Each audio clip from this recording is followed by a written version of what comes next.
Combien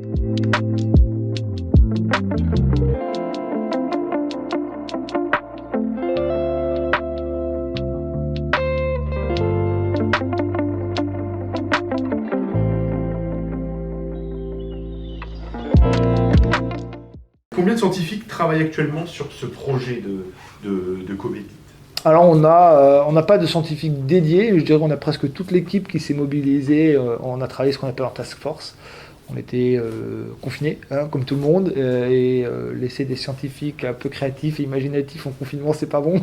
Ça nous a donné des idées, et donc en fait on s'est mis à, et c'est la première fois, on a commencé à réfléchir collectivement, mais en distanciel, hein. On a utilisé pour la première fois les Zoom, Teams, à réfléchir comment on pouvait développer un projet de vaccin, parce qu'on a très vite anticipé qu'il y avait un risque d'échappement avec ces variants, et comment on pouvait réutiliser notre technologie pour adresser ce problème-là.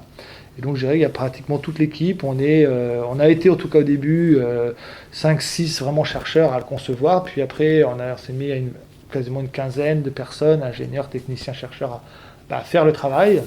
Et puis maintenant on a les équipes de développement industriel à Paris et les équipes cliniques. Donc les chercheurs ont un petit peu arrêté cette partie-là et travaillé sur les autres projets, parce que maintenant la recherche est faite. Et c'est les autres équipes qui prennent le relais. Donc en moyenne, c'est quand même au quotidien une dizaine de personnes qui travaillent tous les jours sur ce projet-là, ouais, depuis 1 an. On démarre donc l'essai clinique en Belgique, hein. On a 2 types de volontaires qui vont être recrutés dans le premier essai. Donc le premier essai, c'est ce qu'on appelle une phase 1. On va étudier la sécurité, c'est important, puisqu'on va vacciner des gens qui ne sont pas malades. Donc la sécurité et ce qu'on appelle l'immunogénicité, c'est-à-dire la capacité du vaccin à induire ces lymphocytes. Et donc, puisque maintenant, on anticipe en tout cas que la majorité des individus vont être déjà vaccinés avec des premiers vaccins type ARN ou autre, mais en tout cas contre cet antigène de la spike, on a ce qu'on appelle 2 cohortes, 2 groupes de population, des sujets naïfs qui n'ont pas été vaccinés, qui sont globalement des jeunes en Belgique, puisque la vaccination n'est pas encore éligible pour eux. Donc, quand on dit des jeunes, c'est personnes de moins de 55 ans, et une population qui a le même âge, moins de 55 ans, mais qui est déjà vaccinée parce que ce sont des professionnels de santé, du soin. Et donc l'idée va être de tester cette sécurité, et aussi est-ce qu'il faut une dose ou 2 doses. Nos études ont montré qu'une dose était suffisante chez l'animal, mais il faut le démontrer chez l'homme. Et donc on va avoir ces 2 populations pour voir comment le vaccin marche et son niveau de sécurité chez des gens qui sont déjà pré-vaccinés et des personnes qui sont naïves. À combien estimez-vous le financement nécessaire pour développer et commercialiser ce vaccin? Vaste question. Plusieurs centaines de millions d'euros. Probablement, les estimations bases vont de 300 à 400 millions d'euros. Si on regarde combien il a été nécessaire, je pense, pour les autres sociétés pour mettre leurs vaccins sur le marché, on parle quand même en milliards.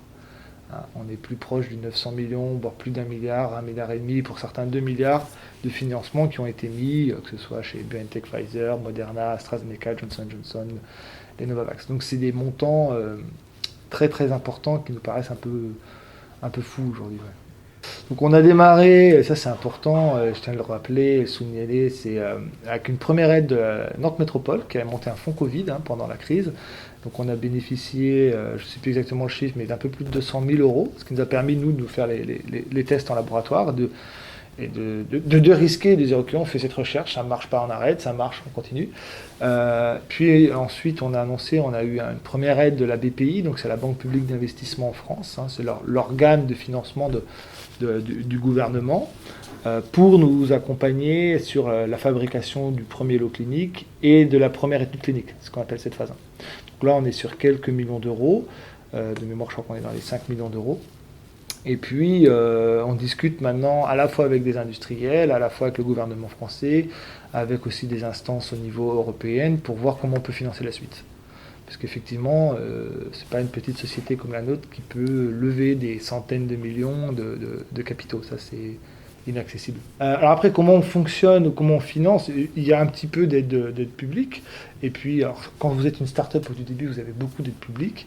Et puis maintenant, donc, on est une société privée cotée en bourse. Donc en fait, on peut lever des capitaux sur le marché boursier européen. C'est ce qu'on a fait l'an dernier. Et puis, ça c'était la première fois où on avait relevé des fonds.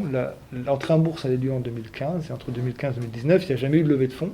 Donc comment on a vécu, comment on a financé ces essais cliniques qui coûtent quand même des dizaines de millions d'euros, c'est notamment à travers nos partenariats industriels. On a un partenariat avec les laboratoires Servier, on a un autre avec le laboratoire Boehringer, on vient d'annoncer un nouveau avec Veloxis, qui est une société basée aux États-Unis. Et donc quand on fait ce type de partenariat, il nous verse une prime qu'on appelle un upfront, de quelques millions d'euros pour tout le travail qu'on a fait jusqu'à aujourd'hui. Et puis ensuite, en fonction des stades de développement, chaque fois qu'on va franchir des étapes, il y a des milestones, c'est-à-dire qu'ils vont nous refinancer, nous rembourser les coûts, avec à chaque fois une petite prime qui nous permet de réinvestir sur d'autres projets, quoi.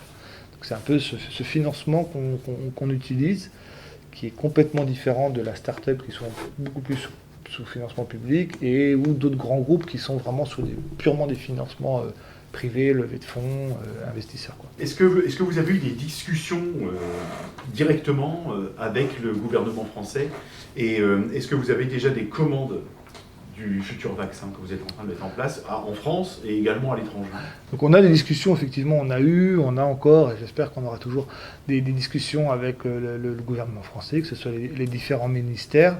Matignon les disait aussi. Il n'y a pas de précommande. Je crois que c'est quelque chose qui n'est pas possible en France pour des produits pharmaceutiques qui ne sont pas déjà allés jusqu'au bout de la commercialisation. Donc il n'y a pas ce type de possibilité, en tout cas à l'échelle nationale. Et après, comme je disais, on a des discussions au niveau européen. Je pense que tout ça pourrait bouger une fois qu'on aura les résultats de la phase 1. Parce qu'aujourd'hui, ça me paraît un peu prématuré pour des organes européens qui regardent certes leur société sur leur territoire, mais qui regardent aussi Pfizer, un vaccin qui marche déjà, qui achète déjà des doses. Donc je pense qu'il est important qu'on démontre que le vaccin est très bien toléré chez l'homme, qui marche en termes de vaccination. Après, est-ce qu'il protège? Ça, c'est les grandes études de phase 3, pour qu'on puisse commencer à discuter de ce type de précommande. Ouais.